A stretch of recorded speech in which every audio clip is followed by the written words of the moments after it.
Good morning class. आज का अपना जो टॉपिक रहेगा चैप्टर नंबर 7 से रहेगा साइकोलॉजिकली एंड इंजीनियरिंग स्पोर्ट्स से effect of exercise on muscular system. अगर हम लोग एक्सरसाइज करेंगे तो एक्सरसाइज करने का हमारी जो मस्कुलर सिस्टम होता है इस पे क्या इफेक्ट पड़ेगा, तो उससे रिलेटेड कुछ पॉइंट्स हैं, हम उसको डिस्कस करेंगे। तो मस्कुलर सिस्टम पे जो इफेक्ट पड़ेगा, सबसे पहला जो पॉइंट रहेगा वो होगा change in shape and size of muscles. अगर हम लोग फिजिकली एक्सरसाइज करेंगे तो मस्कुलर सिस्टम पे जो इफेक्ट पड़ेगा उससे होगा क्या, हमारी बॉडी की जो शेप होती है और जो साइज होती है वो चेंज होगी। अब कैसे चेंज होगी शेप एंड साइज? डेफिनेटली अगर जैसे कोई पर्सन है जिसने एक्टिविटी स्टार्ट की उससे पहले उसका उसकी जो बॉडी है एथलीट ना होके क्या है, बिल्कुल एंडोमॉर्फिक है या फिर एक्टोमॉर्फिक है। एक्टोमॉर्फिक या एंडोमॉर्फिक का मतलब है या तो वो बहुत मोटा है या बहुत पतला है। तो अगर वो बॉडी पे इफेक्ट करेगा, एक्सरसाइज करेगा, तो उसका रिएक्शन क्या होगा कि जो उसकी फिटनेस होती है, सपोज अगर वो एक्टोमॉर्फिक है, इट मीन पतला है, तो उसकी बॉडी धीरे धीरे शेप में आना शुरू होगी, उसका बॉडी वेट बढ़ेगा। और वहीं पे अगर उसकी बॉडी एंडोमॉर्फिक है, इट मीन मोटा है, हेल्दी है, तो क्या होगा, उसकी बॉडी धीरे धीरे शेप में आना शुरू होगी। जो एक्स्ट्रा फैट होता है वो मेल्ट होना शुरू होगा, बॉडी की साइज एंड शेप परफेक्ट बनेगा, जिसकी वजह से उसकी जो पर्सनालिटी होती है वो निकल के बाहर आएगी। तो इफेक्ट सबसे मेन क्या हो गया, change in shape and size. Okay, अगला हमारा पॉइंट रहेगा muscles remain in tone position. Muscles हमेशा टोन पोजीशंस में रहेगी अगर हम लोग रेगुलर एक्सरसाइज करते हैं। अभी टोन पोजीशन क्या होती है? एक्चुअली टोन पोजीशन होती क्या है कि जो मसल्स होती है, जैसे कि एग्जांपल के लिए बात करता हूँ, जैसे हमारे थाइज होती है, पैर होते हैं, इसके ऊपर जो पिंडलियां होती है ये बहुत ज्यादा शेक करती है, ये बहुत हेल्दी रहती है ना, जैसे स्मूथली रहती है, बहुत लूज रहती है। तो हम जब वॉक करते हैं, रनिंग करते हैं, तो हमारी जो वो एक्स्ट्रा जो फैट होता है वो राइट एंड लेफ्ट मूव करते रहता है, जिसकी वजह से क्या होता है, हम प्रॉपर स्पीड मेंटेन नहीं कर पाते हैं, है ना, दिक्कत आती है। इससे जैसे हमें टमी वेट बढ़ जाता है, हम रनिंग कर रहे हैं, एक्सरसाइज कर रहे हैं, तो टमी कभी राइट कभी लेफ्ट जा रही है, जिसकी वजह से क्या हो रहा है, तो हमारा बॉडी बैलेंस बिगड़ रहा है, हम लोग प्रॉपरली स्पीड मेंटेन नहीं कर पा रहे हैं। तो टोन पोजीशन का मतलब होता है कि वो सभी जो फैट है, एक्स्ट्रा फैट है, वो बिल्कुल टाइट रहता है, एक्स्ट्रा मेल्ट हो जाता है, बॉडी में जितना फैट चाहिए होता है उतना ही स्टोर रहता है, और साथ में वो टाइट रहता है, जिसकी वजह से हमें स्पीड मिलती है, स्ट्रेंथ मिलती है, ना कि वो चीज हमें आगे बढ़ने से रोकती है। तो डेफिनेटली अगर हम लोग एक्सरसाइज करेंगे रेगुलर बेसिस पे तो मसल्स टोन अप रहेगी, मसल्स टोन अप रहेगी, स्ट्रांग रहेगी, और हमें वर्क करने के लिए हेल्प करेगी, हमारी एफिशिएंसी बढ़ेगी। यहीं पे हमारा अगला पॉइंट रहेगा कंट्रोल्स एक्स्ट्रा फैट।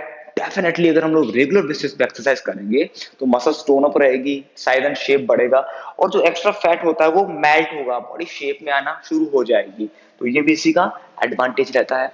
यहीं पे हम बात करेंगे चेंज इन कनेक्टिव टिश्यूज। जो हमारे कनेक्टिव टिश्यूज होते हैं उनमें चेंजेस आएंगे, और वो चेंजेस क्या रहेंगे, पॉजिटिव या नेगेटिव। डेफिनेटली अगर आप एक्सरसाइज करेंगे तो ये चेंजेस पॉजिटिवली आएंगे। पॉजिटिवली आने का मतलब है कि जो हमारी टिश्यूज होते हैं वो बनेंगे, उनकी वर्क एफिशिएंसी बढ़ेगी, है ना, जो उनकी ग्रोथ होती है वो बढ़ेगी, डेवलपमेंट उनका अच्छा रहेगा। तो ये होता है एक्सरसाइज की इफेक्ट। अब बात करते हैं एफिशिएंसी इन द मूवमेंट। हमारे जो मूवमेंट्स होते हैं उनमें जो एफिशिएंसी होती है वो बहुत ज्यादा बढ़ेगी। मूवमेंट्स की वजह से बात करें, बॉडी में जो एजिलिटी होती है, लाइक फुर्ती होती है, वो बढ़ेगी। आपको जैसे कि हम लोग बास्केटबॉल गेम खेलते हैं, जो आप ड्रिबलिंग करते हैं, ऑफेंस आता है, इट मीन ऑफेंस हम कर रहे हैं, डिफेंस आ गया तो उसको डिसाइड करना होता है ना, चकमा देना होता है, तो हम लोग बॉल को लेकर ड्रिबल करते हैं, टैपिंग करते हैं। तो सब ये क्या होता है, हमारे मूवमेंट्स होते हैं। तो अगर मस्कुलर एक्सरसाइज करने से हमारी एफिशिएंसी बढ़ेगी तो हमारे मूवमेंट भी एक्टिव होंगे, हम लोग राइट लेफ्ट कभी भी जितनी स्पीड से हम चाहे, जितना फास्ट हम चाहे, हम मूवमेंट कर सकते हैं।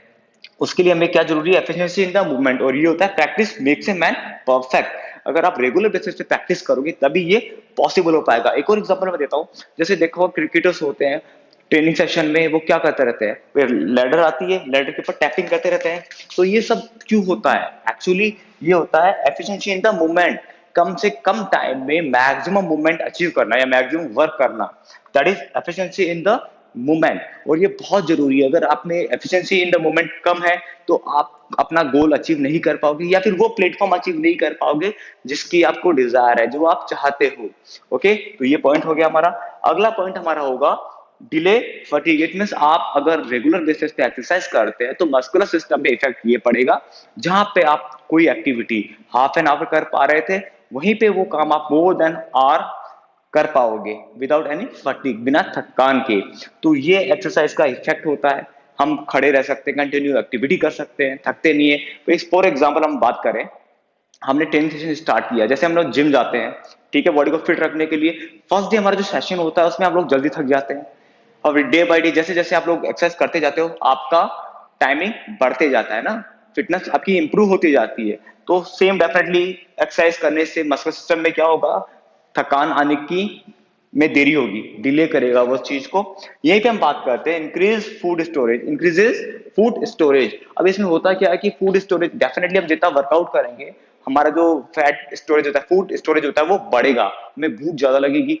भूख ज्यादा लगने से क्या होगा, हम लोग डाइट प्रॉपर ले पाएंगे। डाइट प्रॉपर लेने का इफेक्ट रहेगा कि हमें प्रॉपर पेस्ट मिलेगा, बैलेंस डाइट का मिलेगा, न्यूट्रिशन प्रॉपर मिलेगा, जिसकी वजह से हमारी ग्रोथ अच्छी होगी, हमें स्ट्रेंथ अच्छी मिलेगी, एनर्जी अच्छी मिलेगी। ऑब्वियसली अगला पॉइंट रहेगा हमारा हेल्थ बेनिफिट्स। डेफिनेटली अगर हम लोग रेगुलर बेसिस पे एक्सरसाइज करते हैं तो हमारी बेनिफिट, हेल्थ के रिलेटेड बेनिफिट बढ़ेंगे। कब्ज नहीं रहेगी, प्रॉपर नींद आएगी, बॉडी लाइट रहेगी, वर्क एफिशिएंसी बढ़ेगी, एक्टिवनेस बढ़ेगी। तो ये हमारे हेल्थ बेनिफिट है जो हमें एक्सरसाइज करने से मिलते हैं।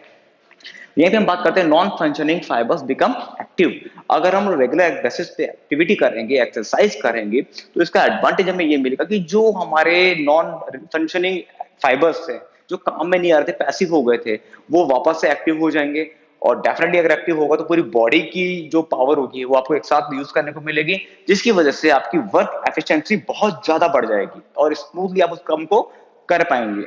ये पे हम बात करते हैं बॉडी पोस्चर रिमेन करेक्ट।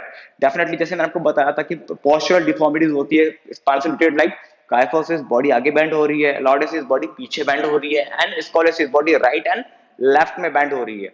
और इसके अलावा बॉल लेग हो गया, नॉकनी हो गया, फ्लैट फुट हो गया, राउंड शोल्डर हो गया।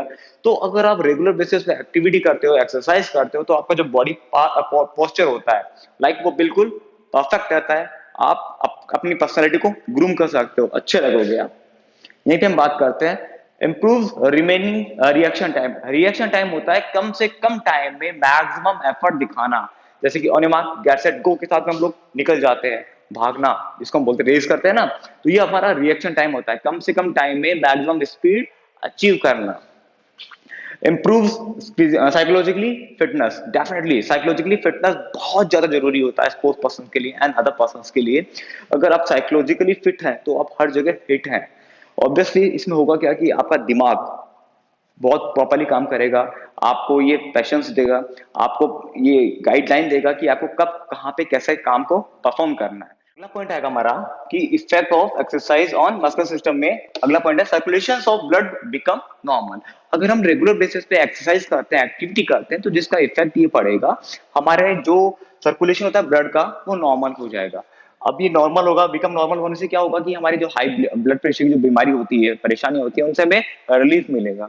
ये भी हम बात करें रेस्पिरेटरी ऑर्गन्स बिकम एफिशिएंट। हमारे जो रेस्पिरेटरी ऑर्गन्स होते हैं लाइक डायफ्राम होता है, लंग्स होते हैं, हमारे रेस्पिरेटरी ऑर्गन्स होते हैं, वो प्रॉपर वे में काम कर पाएंगे। अगर वो प्रॉपर वे में काम करेंगे तो जिसका इफेक्ट क्या पड़ेगा, हम एक्टिव रहेंगे। लाइक जिसको अस्थमा की प्रॉब्लम होती है, सांस प्रॉपर ले नहीं पाता, हाई एल्टीट्यूड पे जैसे जैसे जाते हैं, चढ़ाई करते हैं, वैसे वैसे उन्हें ऑक्सीजन की कमी आती है और इसकी वजह से क्या होता है, अनकॉन्शियस होना शुरू हो जाते हैं, है ना।